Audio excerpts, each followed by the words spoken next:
Gift Biz Unwrapped, episode 196. That's the magic of Facebook, is it gives you the power to reach the right person. Attention gifters, bakers, crafters, and makers. Pursuing your dream can be fun. Whether you have an established business or are looking to start one now, you are in the right place. This is Gift Biz Unwrapped, helping you turn your skill into a flourishing business. Join us for an episode packed full of invaluable guidance, resources, and the support you need to grow your gift biz. Here is your host, Gift Biz gal, Sue Monheit. Hi there, it's Sue, and welcome to the first episode of the Gift Biz Unwrapped podcast for 2019. Happy New Year, everybody. I hope your celebrations were festive and fun, or relaxing and peaceful, however you like to ring in the new year. And I also wish for you the very best and huge success going into 2019. So crazy, isn't it? The change of a calendar, just one little flip of a page, one little rollover of a year gives us so much optimism that things can be different. We can do things better. We can have different results, etc. So I want to ride that wave. Why not? But the thing is, to have a new result, you have to do something different. That leads into what we're going to talk about here in this episode, and that is Facebook ads. Okay, now don't shut off right away. I know what many of you are thinking. A lot of us have a love-hate relationship with Facebook, right? There are the privacy issues. Zuckerberg continues to show up in the news. Or perhaps you've tried ads in the past. Maybe you've boosted a post and you're feeling like you're throwing away money. It's just not working for you. Well, what I'd like you to do, just as a rollover of a new calendar year, I'd like you to clean the slate on the page in your mind that is titled Facebook ads. Listen to what Salome has to say, and I think you might have a different perspective on Facebook ads. If nothing else, you're going to understand them a lot more. And there's two specific things that she talks about that are an absolute must that you should be implementing, whether you do Facebook ads or not. I also want to give you a heads up that I have something really special to share with you at the end of the show. So make sure to stay all the way through the end and then hear about something totally unrelated to Facebook ads. But for now, if you're not driving, you're not on the treadmill, you're not out walking your dog, pull out a piece of paper, grab a pen. If you can't do that right now, you might want to come back and listen to this all over again, because Salome is now going to give us the gold about Facebook ads. Today, I have the pleasure of introducing you to Salome Schillack. Salome is a Facebook ad strategist who helps coaches, online course creators, and personal brands scale, automate, and grow their businesses faster with clever Facebook and Instagram ad strategies. Through her fast-growing agency, Salome has been able to build a global team of amazing people that work flexibly and independently, allowing them to balance doing work they love with caring for people that they love. Her clients say that the best thing about working with her is that she cares as much about their businesses as she does about her own. She says the best thing about working with clients is that she gets to help them implement proven marketing strategies that help them create more streamlined marketing funnels and get them to more profit sooner. Salome was born and raised in South Africa and lives in beautiful Perth in Western Australia with her husband, Emil, two daughters, Milla and Elle, and their dog, Odie. Salome, I also have to tell people that you really are all this because you are my Facebook ad strategist too. And I'm honored to have you on the Gift Biz Unwrapped podcast. Welcome. Thank you so much, Sue. It is an honor and a privilege for me to be here and to talk to your audience and to be on your show. And you know how much I love you and I love working with you and I love helping you grow your business. So thank you for that beautiful, beautiful intro. Well, the feeling is absolutely mutual. And I know that our listeners are really going to learn a lot about Facebook today. And they've been asking a lot of questions about Facebook. Oh, fantastic. So I really appreciate you already, before you even are, but bringing us all the answers. But I think you already know this. Before we get into it, I want to have you give us a little bit of information about you in a different way, and that is by having you describe yourself through a motivational candle. If you were to talk about what color you would have as your candle and what quote would be on the candle, describe what your candle would look like.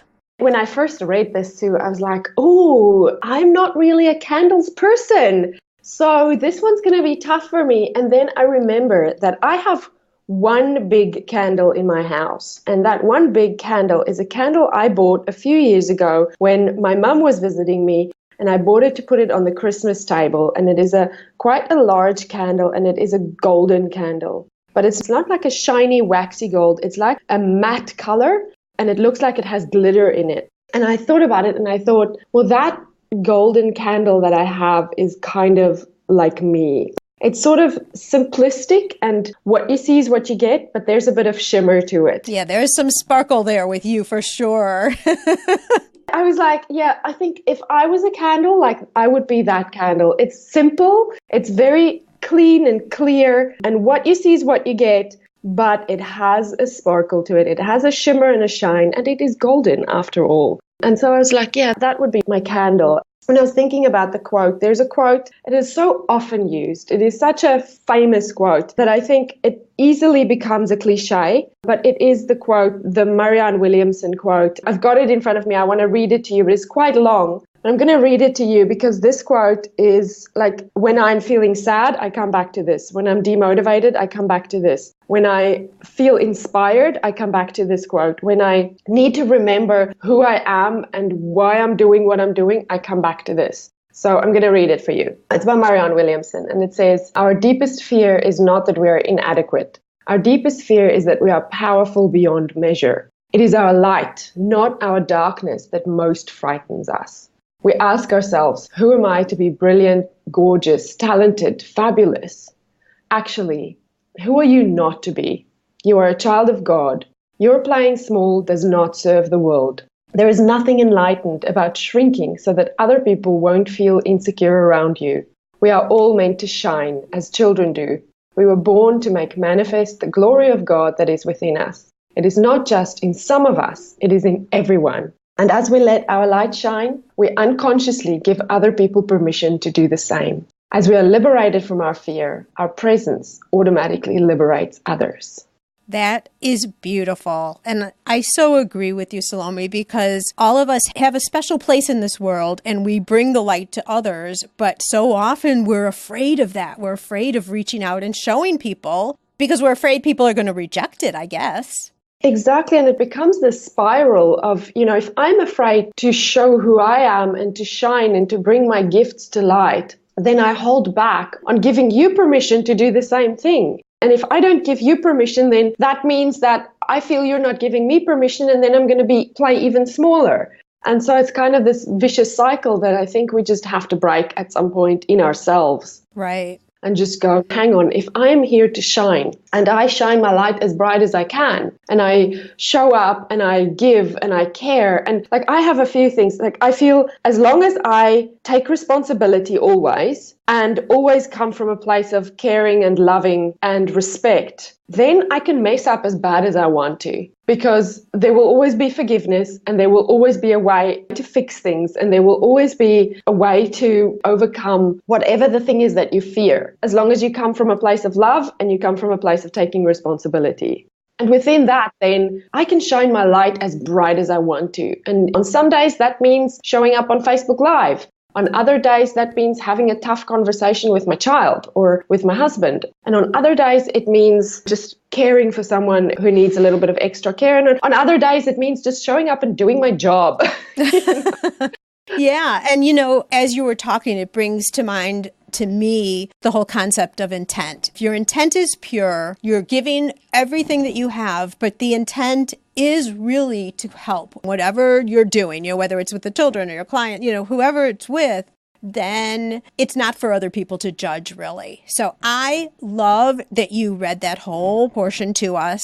And let's just say here and now for all of our listeners that we'll all make a pact that we're not going to play small. Yeah. We're going to give permission to each other right now that that's the way it's going to be. We're going to play with our full self. How about that? Yeah, for sure. And you know what? I think that starts by cheering other people on who are shining their light and who are stepping out of their comfort zone and who are doing great things, or who's just doing something. You know, it can be something as simple as baking someone a cake and having the courage to put that out there with love. Just cheer other people on.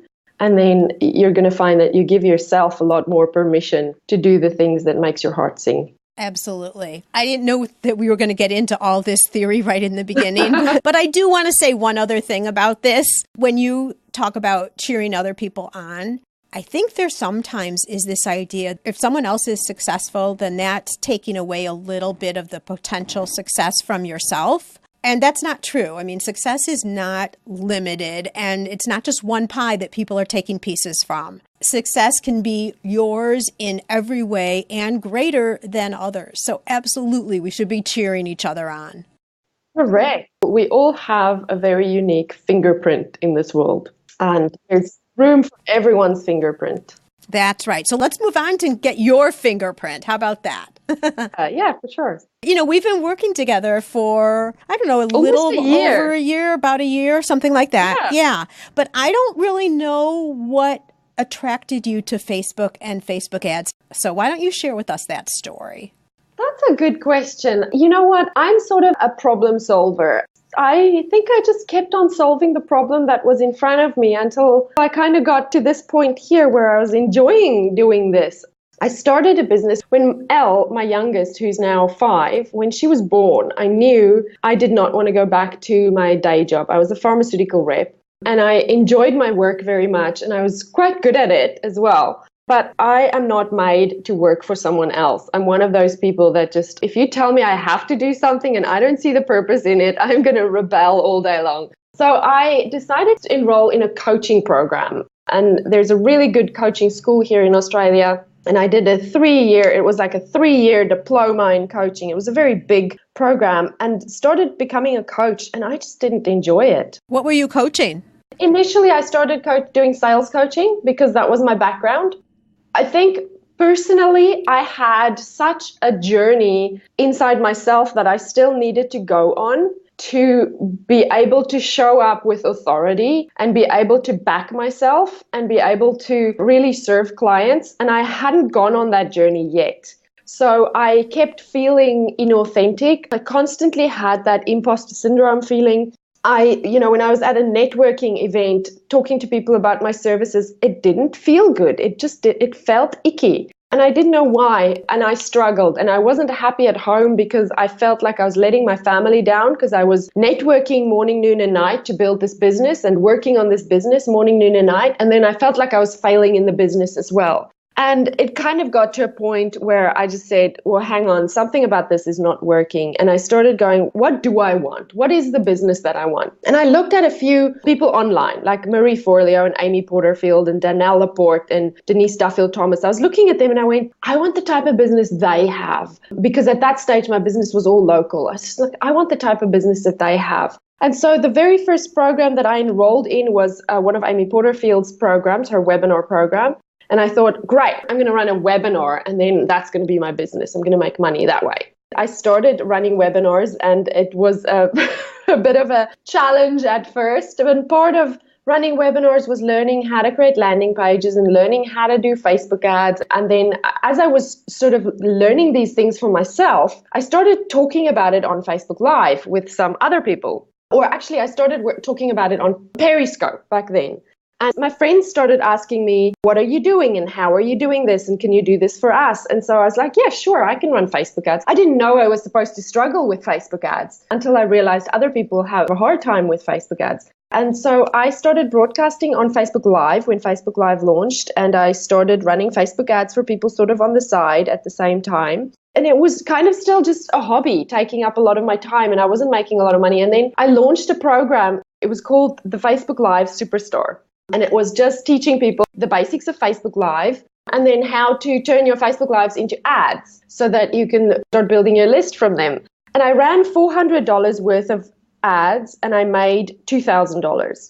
And I thought it was a failure. I thought it was the biggest failure ever because I thought I'd put in all this hard work and I just made $2,000. Like that just shows you how I was still in so much of the wrong mindset because I didn't realize. Let me just clarify this. When you put $400 into Facebook and it spits $2,000 out, that's huge success. That's gigantic success. Yeah. Yeah. So, but I was exhausted. And I felt like I can't feed my family with $2,000. This needs to be more sustainable. So what I did was this was at the end of 2016, I went back to my day job. And I felt like I packed it in on the business. I was just like, I'd been trying this for, at that point, it was 2.5 years. I was exhausted. We were racking up the debt very fast. And I went back to my day job. And it was a huge exercise in humility for me. And it was also taught me a lot. But the great thing that happened at that stage was I learned there were a few things. I kind of went, okay, if I come from an energy of I'm going to conquer the world, then this is never going to work. Instead, I just decided to scale back, focus on gratitude, focus on what I have, focus on the good things that I am doing. And instead of seeing the $2,000 as a failure, to see it as an achievement. And I shifted my entire mindset in that time that I was back at work. And also a couple of things that happened in that year. While I was back at work, I decided to niche down and just do Facebook ads for clients. So you were still doing your business on the side, but then you were also working. Oh, yes. So I was working during the day. The good thing is being a pharmaceutical rep is, you only work 5 or 6 hours a day. I had a certain number of calls that I had to do and I had to meet certain criteria. But once you've done that, you go home. And I spent maybe 6 hours a day in my car listening to online training. I was going through training in my car for hours and hours and hours. And I learned so much in that year. But also, that's when I enrolled in B School and I niched down as a Facebook ads manager. And I started building relationships with people in those groups and started running ads for coaches in the groups. And I niched down as a Facebook ads manager and decided I'm only doing that. So for that year, 2017, I was working my day job and running the business only as a Facebook ads manager in the evenings. And I had about 4 or 5 clients throughout that year. And by the end of that year, came over to America. I met you face to face there at that event. And I signed up a handful of clients at the event and came back and quit my job. I remember the day. I remember because we exchanged some emails and you came home and you said, yep, it's done. It's done. I came home, I quit my job, and it has just been an absolutely glorious, amazing ride since then. And now I have a team. I have 5 people now working in my team. And I'm so incredibly lucky that I get to, I brought on these people and they are also, Facebook ads managers. I have a project manager and an assistant. And they're all women who just wanted flexibility in their lives. They don't necessarily want to be selling their services. So they just want a job that pays them to do something they love and that is flexible around their kids. And I feel so incredibly lucky that I can provide that for them. That's kind of the story of how it happened. Okay, so we were talking a little bit in the pre-chat, and I want to get into Facebook, but I really want to start on the ground floor because I feel like a lot of people who are listening, yes, some people have used Facebook, some people have boosted some posts here and there. I think people shy away a little bit because they've heard some bad things about Facebook, etc. So let's start with why Facebook advertising. I think Facebook has an amazing, incredible ability for you to target your advertising to the right person at the right time in the right situation and to reach the right person. I want to say that's the magic of Facebook is it gives you the power to reach the right person.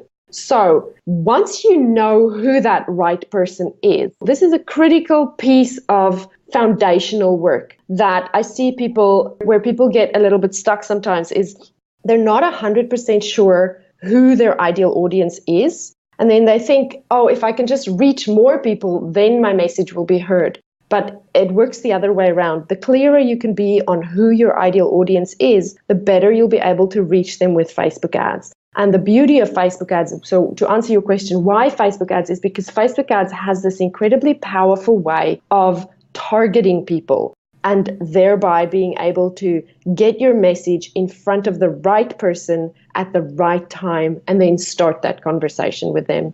Okay, so you're talking about the audience and that people will make the mistake of thinking more is better. And you're saying, similar to how we've all heard niching down, the riches are in the niches, right? Yes. That whole saying. So that sounds like the concept applies here too to Facebook ads. But how does someone know if they're targeting the right audience before they start running ads? Or is it just testing? You just start and see? Yeah, it's a bit of both. The most powerful thing with Facebook is the ability to take what you already have in your business. I call them your digital assets. So something like your email list. You can create audiences of people who have visited your website. You can create audiences of people who have engaged with you on Facebook or have engaged with you on Instagram.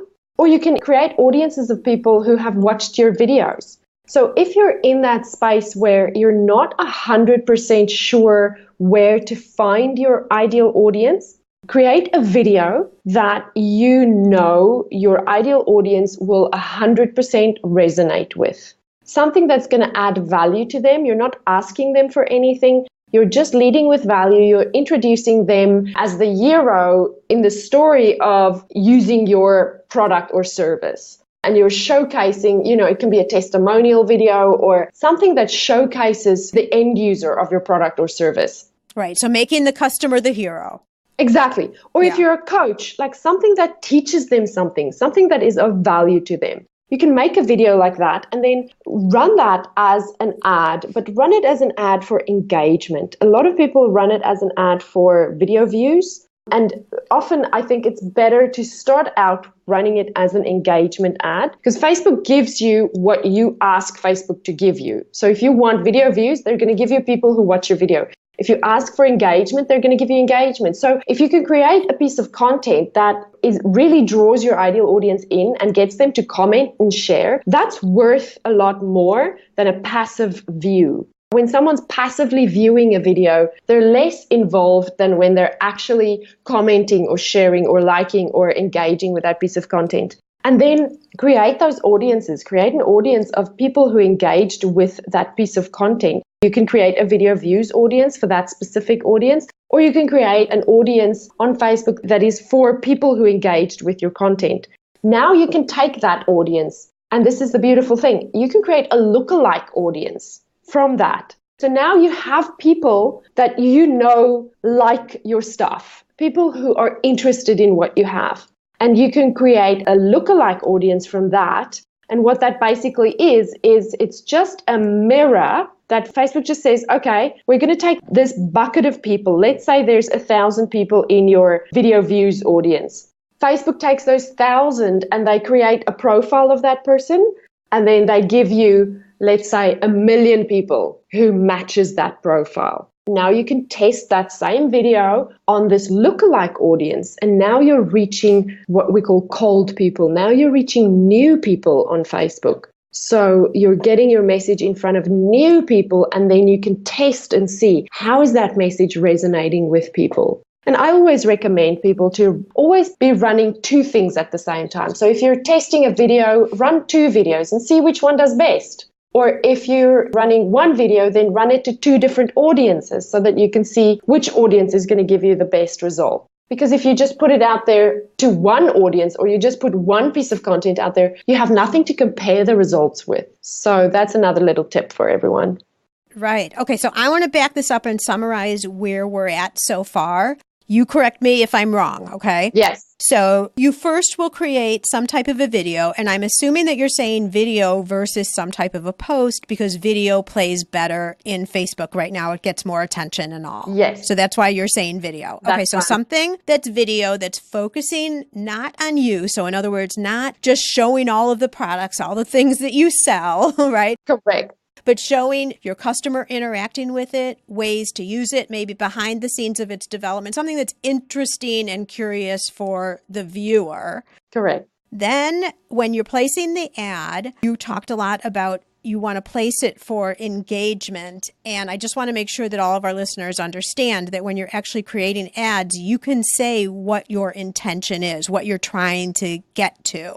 And so you're saying, Salome, that you should be going for engagement in this first ad, correct? Yeah, especially if you have some likes on your page and you already have people that are interested, you already have a good following built up, then you can run it as an engagement ad just to people who like your page. And just start to build a little bit of social proof on that video, because it works like a snowball. The more comments and shares you get, the more Facebook sees, oh, this is a valuable piece of content, and then they show it to more and more and more people. Facebook values engagement over everything else. So yes, step number 1, create a video and run it as an engagement ad. You start developing an audience, and I think we should, when I'm done with the overview, we should start talking about the pixel, because how in the world do you get this? So we'll talk about that. But so then just by theory here, so then what happens is you're starting to build up an audience that has engaged in that video, and from there, that is then what you can use as the basis to create a lookalike audience, and we'll talk a little bit more about how that happens. And so then what you can do with that lookalike audience, which is now going to be cold traffic because they look similar to who you already are attracting, but you've never touched them before. And so now you're starting to reach out and test, and you're saying also test 2 different ideas at one time so you can compare them against each other. Yes, you can either be testing 2 different videos to the same audience, or you can be testing 1 video to 2 different audiences. Does that make sense? Yep. And you never want to test or change too many elements at one time, because then you're not going to know which one actually caused the good result. Correct. And the algorithm takes 3 days to optimize. So once you have launched your ads, you need to step away from it and not touch it for 3 days. That's the hardest part. Yes, and you sit there and you watch it and you watch your money going in there. But you have to give it 3 days before you do anything, because that's how long it takes. So we all shouldn't be nervous and anxious if nothing's happening after the first 2 minutes that we have an ad running live. Yes. Again, for people who are really new and have never dabbled in Facebook at all, let's talk about this scary little word that I know everyone's probably heard, and that is the Facebook pixel. So why is that important, and where does that play into everything we're talking about here? Yes. Okay. So before I jump into the pixel, I do want to say that there's lots of audiences you can create without the pixel. So if the pixel is something that you feel is going to be a little bit of a challenge for you, just move the pixel aside for a moment, but go into your account and make sure that you create your video view audiences, because you don't need a pixel for that. You can create your audiences that have engaged with you on Facebook, or audiences that have engaged with you on Instagram. You do not need the pixel for that. So just go in and create those audiences first, because they're audiences that you want to capture from the get-go, and you don't need to bother with any difficult pixels on there. Okay, all this talk about pixels.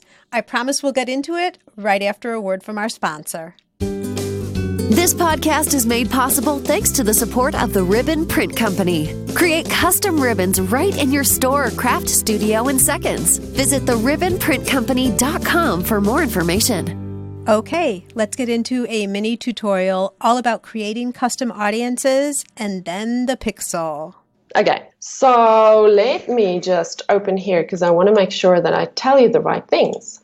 You are going to go to your Facebook page. I have so many shortcuts set up that I just want to make sure that I give people the right information from the beginning, because I go around the back doors. You can go to your Facebook newsfeed, or you can go to your page. On the right-hand top corner, there's a little drop-down menu, a little arrow. And when you click on that drop-down arrow, a menu is going to come up, and one of the options on that menu is Create Ads. And if you click on Create Ads, what's going to open up is called the Facebook Ads Manager.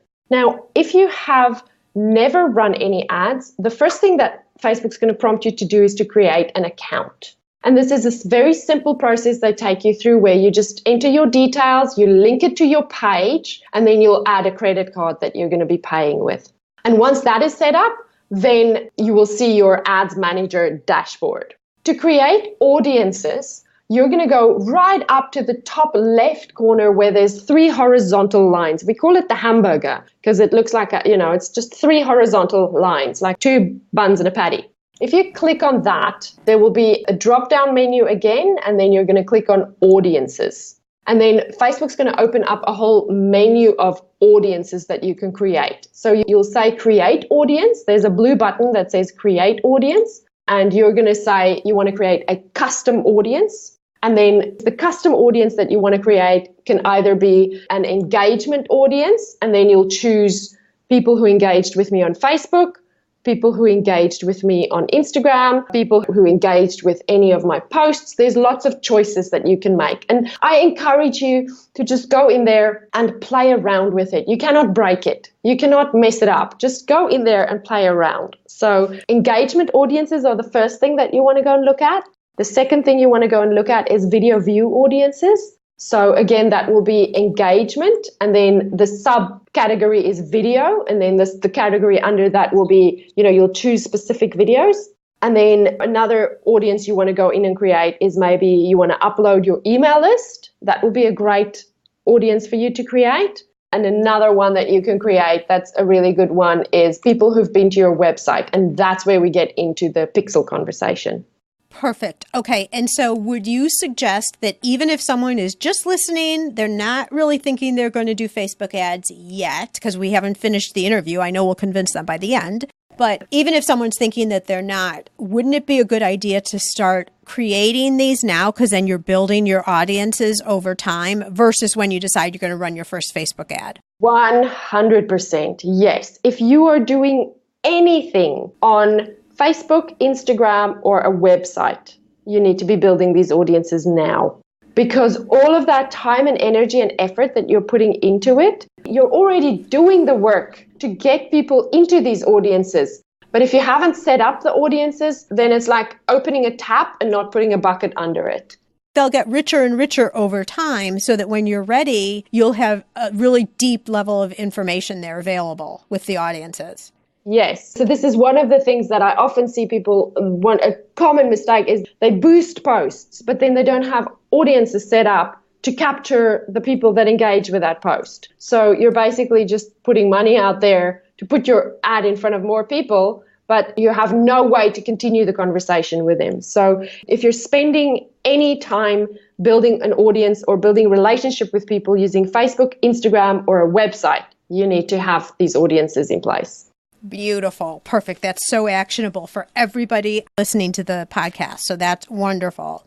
Okay, so now is it time to talk about the little pixel? Yes, let's talk about pixel. Okay, so the pixel basically is it's a piece of code. Now, as soon as I hear the word code, I want to run away. So I think of it as, like, literally it's called the pixel, but if you think of it as pixie dust, it's literally like pixie dust. And if someone comes to your website, they get sprinkled with your pixie dust. It gets thrown on their head. So the pixel sits on your website. You put it on your website or on any landing page that you have. And when someone comes to that page, Facebook recognizes them because they are wearing your pixie dust on their head. They have that. It's been like, I don't want to confuse you guys even more with my pixie dust analogy. Everywhere they go, then they will get recognized because they have made a mark. They've made an impression. They're recognizable to Facebook. So if I have a blog post on my website that is very popular and I have the Facebook pixel on my website, then I can create an audience of people who have been to that specific blog post. And because I have the Facebook pixel on that page, anybody who now comes to that page will fire off the pixel. So the pixel loads, and it loads from that person's IP address or wherever. And the pixel recognizes this person, and they go into that custom audience, right? And now I can take that audience and I can run an ad to them. So let's say I now want to build my email list. I can run an ad to everyone who has been to that blog post. And the reason I know they've been there is because the pixel is there and they hit the page and it fired off the pixel, and so the pixel recognized them. Now I can run an ad to them and say, hey, you enjoyed this blog post about such and such. Here's the freebie that goes with that, and I can retarget them. Now, the pixel is literally it's a copy and paste piece of code that you just put on the page and it lives there forever, and you don't have to worry about it again, and you don't have to think about the pixel as such, but just know that you need to have the pixel on your website, and you need to have it on any landing pages you use, such as Lead Pages or ClickFunnels or Kajabi. If you use any of those programs, the pixel needs to be linked to that. Okay, and so could you just hire someone from Fiverr just to get your pixel on your website or wherever it needs to sit? That's what I did. I paid someone way back before I knew how to do it. I paid somebody $5 to do it on my website. Okay, so no excuses. You don't need to know how to do it. Just $5, hire somebody, get it going. Yeah. Because again, you're starting to pull in all of that intelligence that you need. Correct. Yes. If you're blogging or if you're creating content on your website, you want to be sure that you can capture the people who have visited those sites, who have been to those pages, who have engaged with that content. Right. I want to say this to everybody, and you're free to comment on this too, Salome, but it took me a long time to understand this. Now, remember, I'm coming out of marketing where we did by direct mail what Facebook now does online. So I am one who understands all of this targeting. But what I didn't understand for such a long time is, okay, so I put a blog post up, and we all know that if I put a blog post up, no one's really going to see it unless I tell them. So I better send out an email to tell everybody. And we know, okay, you're going to catch some people with that because some people will see the emails and actually open them and read it. Some people might just happen upon it. Some people, you might put up a Facebook post about your blog. So that may be a way to get people to see and land and read that article. But that's usually where we all stop, right? Because, okay, so now we go on to another article. But how about what Salome is talking about here is retargeting those people who already showed interest in that topic and then sending something else out as like an added enhancement, because we all know it takes several touches for people to really understand, take further interest, etc. So that's one thing that I didn't really understand about Facebook ads. The other thing I really didn't understand, back to the emails and open rates. I mean, we all rejoice now if we get open rates of even 17%, let's say. But Facebook ads is another way of getting in front of people who aren't opening your email. And I didn't understand that for the longest time because it's like, oh, why do that? I'm emailing the whole audience anyway. Well, less than a quarter of your audience is even opening the email, but they might be on Facebook and looking. So that's where you can get in front of them. That's right. I want to give you an example. I've just finished a promotion with one of my other clients where she's got a product that's a $197 product. It's an information product. And we wanted to put the price up to $297 on the 1st of November. So what we did for all of October is we ran ads to her warm audiences, so to people who were on her email list, people who engaged with her website, people who engaged with her on Facebook and Instagram. We just ran ads to those people. So it's not brand new people. It's people who are already know, like, and trust her. They already know about her. They're already inside her community. And we just let them know, hey, here's the product and the price is going up at the end of the month. And we made a good deal of sales from that. And now the price has gone up. And now that the price is up, now we're going to run that to new people. And now we've got a promotion for new people. But everyone who was already on her email list, they got her emails, yes, but they also got the Facebook ads and they made sales. Beautiful. Wonderful. Thank you for sharing that example from another client. You kept her identity masked, so very good. Yeah. But no, that's a really good example.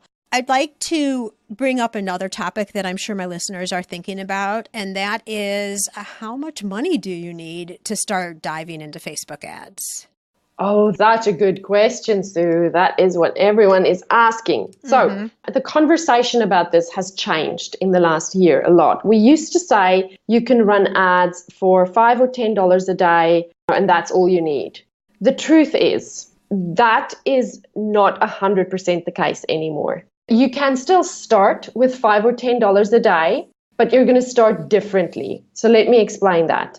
If you are running ads where you want people to opt in for an email list or download a freebie or give you their email in exchange for something else, you cannot start with $10 a day. And the reason for this is Facebook has announced to us that the algorithm needs 30 to 50 conversions. A conversion is someone who completed the action we want. So if we want an email address, then that means once they have submitted their email address and they've come to our thank you page that says, thank you for downloading my freebie, that means they're a conversion. What Facebook is saying is they want 30 to 50 conversions in the first week for the algorithm to fully optimize.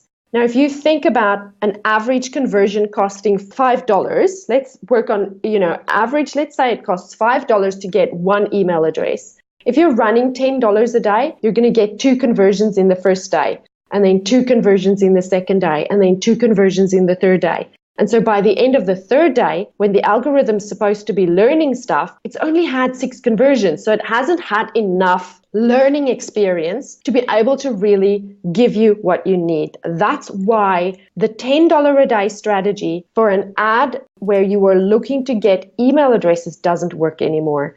So instead, if you are starting out with ads and you want to grow your email list, I recommend use one ad set and put at least $25 a day inside that ad set. And you can have multiple ads in that ad set. So you're testing different creative options. So maybe different videos, different images, different copy options. But have that one ad set that has enough money in it so that you can get at least 5 conversions in day 1 and 5 in day 2 and 5 in day 3 so that the algorithm can learn and give you the best quality conversions. So that's my answer if you're running your email list. If you're not in the place yet where you are running your email list, but you do want to start using ads, you can then start it with $10 a day. And what you need to do then is you need to run video ads to engagement with an engagement objective. Because what you need to start building up is you need to start building up conversation. And conversation is engagement. And conversation is what is going to get Facebook to show your video or your content to more and more and more people. Does that make sense? It makes perfect sense. And I'm going to make you respond to what I know a lot of our audience does on Facebook right now. Yeah. And that is they will run an ad, which is a picture of their product, probably with a price point on it, and explaining why this would be a good thing for people to purchase. Right. And then they might boost that ad. Yeah. What are they doing there? They're asking people to marry them before they've taken them out on a date. But what if, Salome, I have a Facebook page with a lot of followers. I'm pretending like I'm our listeners right now, okay? I interact with a lot of people on my page, and so I'm feeling like just putting a post up there and then boosting it. I'm showing it to people who already know me. Okay, so a couple of things about that. Firstly, I want to say if you're selling physical products, like most of your audience, if they're selling something, some kind of a physical thing, you can occasionally run a promotion and it be a direct sale. Occasionally do that, but do that strategically and do it with a plan and do it knowing, having a clear idea of what the return on investment is that you're going to run. That's the short game. If you're playing the long game, what you want to do is you want to imagine that your client is somebody that you want to date. And you are going to first run an ad where you are just going to introduce them to your product. But you're packaging it up as them being the hero who uses the product. You're not making it about the product. You're making it about the end user who has a better life after using the product, or who has thinking like if you're, who makes their kids happy at the birthday party because they bought your beautiful biscuits or something like that. You want to present the customer as the hero and get them to be curious about your product, introduce them to your product. That's step 1. Step 2 is get them onto your email list. Get them to opt in for your email list. Get them to get your 10% discount that you give to people who join your email list, or get them to sign up for some kind of a promotion or something that you have.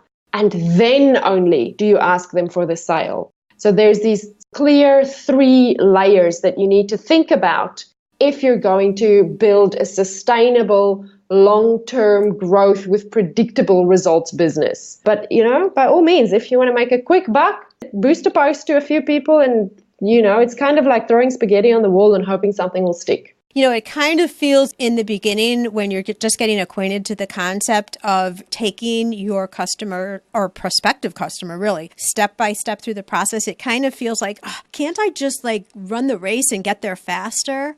But you're going to have much higher quality people who will stay with you for the long term. It won't be the one-off. Yeah. The more relationship you can build with people before you ask them for a sale, the better quality client you will have and the more sales you will make long term. So it might end up costing you more at the front end, but you are definitely going to make more at the back end. Whereas if you keep going for the cheap sale, it's going to be a once-off thing and they're going to be gone and you're going to be in hustle mode forever. Then you'll always be churning. Yeah, you'll always be churning. It's just going to keep putting you in that fear-based, responsive state instead of being in a proactive, strategic, clever place where you know the lifetime value of your clients and you know what your clients really want and you can really give that to them at the right time. Got it. Okay. Words of wisdom for someone who's been listening, never dabbled in Facebook ads ever before. What would you say to them in terms of strategically using Facebook ads for their business? I would say if they've never used Facebook ads before, I would say make sure you know who you're talking to and what they want. That is such a hurdle to overcome, is know who you're talking to and be very clear on what they want and what the outcome is that they want from using your product or your service or having that. And once you have that messaging nailed, the way to speak to your clients, to light up their eyes and make them go, I want that now. Once you can do that, then ads become really easy. And then I want to say, just know that there's life after Facebook ads. Facebook ads, it does take a little bit of getting used to creating ads and running ads and understanding it. But you have done harder things than that in your life. And Facebook ads can be conquered. There's a lot of people who understand it and you can do it too. That's kind of my message to them. I see so many people that are so overwhelmed and confused by it and then they don't even want to jump in. And I just want to say, I had this math teacher in school who used to tell us there is life after math. I think it resonates with me because I felt about maths probably the way some people feel about the Facebook ads, but the Facebook ads manager. It just triggers all sorts of emotions in me. But there is life after Facebook ads. You can figure it out and you will figure it out if you stick with it. So if someone doesn't know, should they just go to some YouTube videos just to start getting a feel for it? Or what would you suggest there in terms of some real direction? I would not go to YouTube videos actually, just because Facebook ads, it changes so fast that you kind of want to know the latest and updatest information. I am a huge fan of Rick Mulready and I listen to his podcast. His podcast is called The Art of Paid Traffic and he is really, really good. He was my teacher and mentor and he's really, really good at breaking this down into really simple, easy to understand steps. So that's sort of, if you want to learn from someone how to do this, I would say podcasts are the best. Rick Mulready's Art of Paid Traffic. And then there's one that Digital Marketer does. Oh, it escapes me what it's called. I'll send it to you. Okay. Yeah, I'll put it in the show notes along with Rick's, The Art of Paid Traffic. So you'll have links to both. And we'll have to tell him that we're giving him a plug here in the show. We will.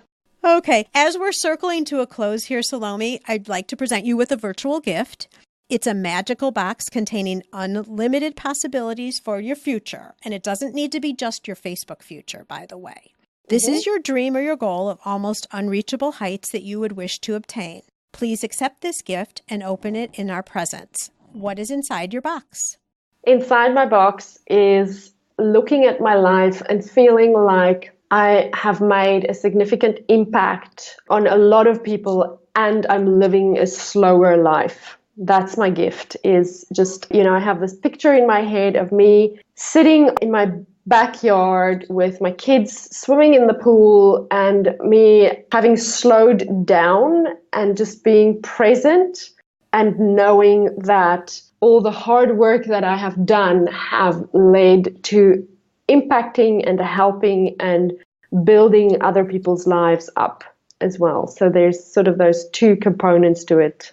I love that. Well, I'm kind of manifesting in my mind that I'm just going to walk into the backyard and serve you a drink by surprise. I will take that all day long, Sue. I will take that all day long. I will be very happy when you walk into my backyard. All right. Well, I've been to Australia, but I haven't been to Perth, so you never know. It's still on the list. You never know. Yeah. How would you direct our listeners to get in touch with you if they want to know more about you? Yes, so they can find me on Instagram, salome.schillack. You'll hook that up in the show notes for the spelling. Of course. So I'm on Instagram on there. I love engaging with people on Instagram. I'm on Facebook. My business is called Shine and Succeed. But if they search for Salome Schillack, they'll find that too. But I think Shine and Succeed is much easier to spell. There you go. And yeah, just send me a direct message on Instagram or on Facebook. Send me a message. Tell me you heard from me over here. And I would love to hear, what you need help with. Facebook ads. Beautiful. Okay, Gift Biz listeners, first, I am giving you homework. I think this might be the first time I've ever done this. I've made suggestions, but right now I'm giving you homework. Number 1, go in and build your audiences. Like today. If you're listening to this when it goes live, it's Monday. It's the perfect start to the week. Build your audiences so you're starting to capture everybody now. You don't want to miss them another day. And Salome gave us exactly the details to do it. So it should be super easy. How long will it take them to build a few of those audiences? Half an hour? Yes. Okay, so do that. And the second thing is go to Fiverr, go to someone in your chamber who knows this stuff, whatever, and get that pixel placed on your website. Any other places like lead pages, etc., all the ones that Salome talked about. Just doing those two things is setting you up perfectly for the future when you're looking at doing Facebook ads, whether it's sooner or later. Yes, 100% agree with what you say. Go do it today, because the day you want to start running ads, you already have audiences sitting in the bank. Right, absolutely. And Salome, so interesting. I mean, you have been a master at my Facebook ad strategy. I am so thankful every day that I have you.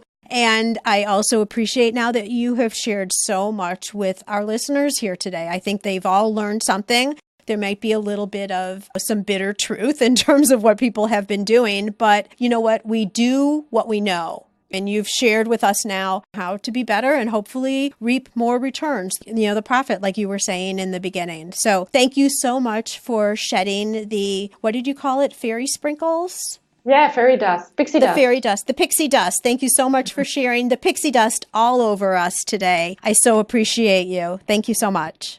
Thank you, Sue. I appreciate you too. Thank you so much. And thank you to your listeners. Okay, announcement time. So I'm usually pretty good at keeping secrets, but I'm spilling the beans. I can't help it. I'm so excited. I just want to tell you guys what I've been working on over the last few months. It's been a little bit of a secret project because I wasn't sure exactly what the timing was going to look like on it, but I can't wait. I have to share with you my secret. Many of you who've been following me for a while know that I wrote a book that came out last May. It's called Maker to Master, but that's not what this is about, although it spins off a similar concept. When I was getting serious about writing that book, there were actually 2 books that I had in my mind. One was Maker to Master, and that, truth be told, was the harder one to do. But I also was really interested in writing a book that was an inspirational book, kind of inspiration a day. I know you've seen those out there where it's 365 inspiring thoughts for your year or something like that. I think very often we get defeated by our own self-talk, and we also sway away from core, solid business growth values because there's a new social media site that's available or other things come up that take our mind off of the really important things that we need to grow our business.